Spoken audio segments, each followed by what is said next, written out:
নমস্কার বন্ধুরা, কেমন আছেন সবাই? আশা করি অনেক ভালো আছেন। আজকেও বাইরে বৃষ্টি পড়তেছে, আর বৃষ্টি পড়লে আমি রান্না করে খিচুড়ি, তাই চলে আসলাম রান্নাঘরে খিচুড়ি রান্না করার জন্য। এখানে আমি মুগ ডাল নিয়েছি, মুগ ডালটা ধুয়ে নিয়েছি। এখন আমি ভাজবো এটা ভালো করে। 2 মিনিটের মতো মুগ ডালটা ভেজে নেব। ভাজা হয়ে গেছে, এবার মুগ ডালটা নামিয়ে নেব।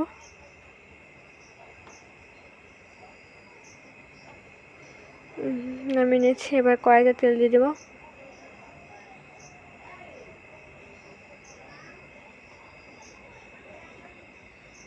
তেলটা গরম হলে আমি আলু দিয়ে দেব।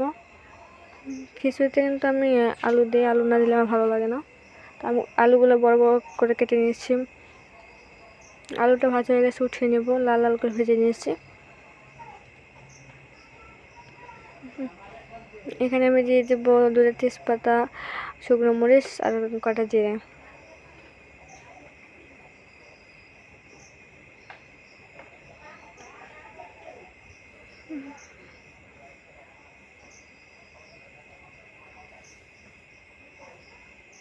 ভালো করে নেড়ে ভেজে নেব।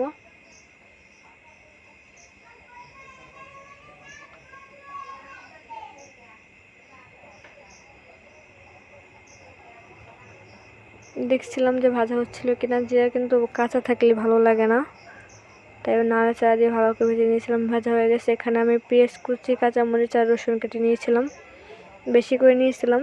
তো আমি এটা এখন ভাজবো ভালো করে।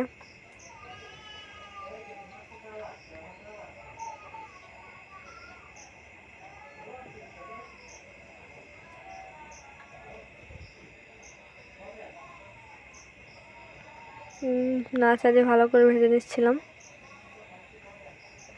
এটা আমার ভালো করে ভাজা হয়ে গেছে, লাল লাল করে ভাজা হয়ে গেছে। এবার আমি অর্ধেকটা উঠিয়ে রাখবো একটা বাড়িতে। এটা আমি খিচুড়ি হওয়ার আগে দিয়ে দেবো।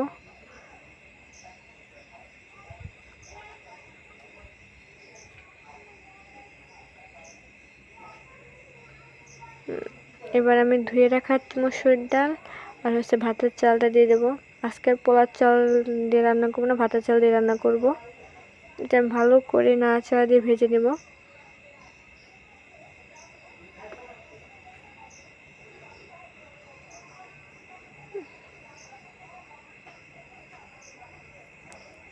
এবার মুগ ডালটা আগে যে ভেজে রেখেছিলাম ওটা আমি দিয়ে দেবো। একসাথে ভালো করে ভেজে নেব।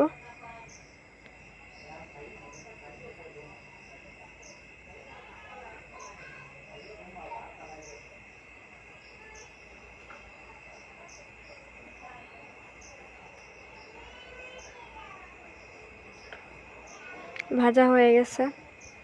এবার আমি এখানে পরিমাণ মতো হলুদ দিয়ে দেবো। হলুদটা ভালো করে মিশিয়ে নিচ্ছিলাম নাড়াচাড়া দিয়ে। এবার দিয়ে দেবো লবণ, স্বাদ মতো লবণ দিয়ে দেবো।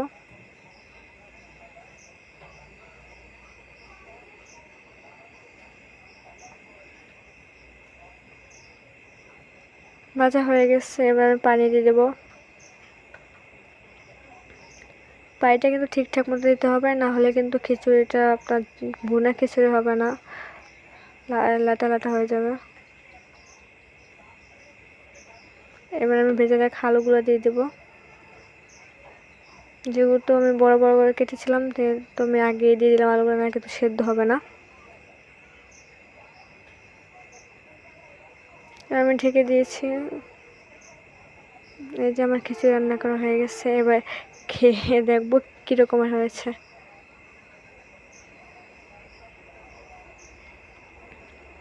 সাথে ডিম ভাজি, লেবু আর পেঁয়াজ নিয়েছিলাম।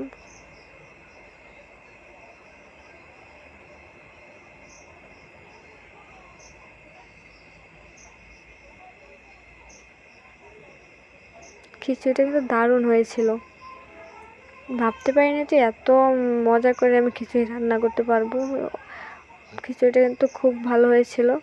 আপনারা কিন্তু এভাবে ট্রাই করে দেখতে পারেন, খুব ভালো লাগে খিচুড়িটা এভাবে রান্না করলে। ওকে, বাই বাই।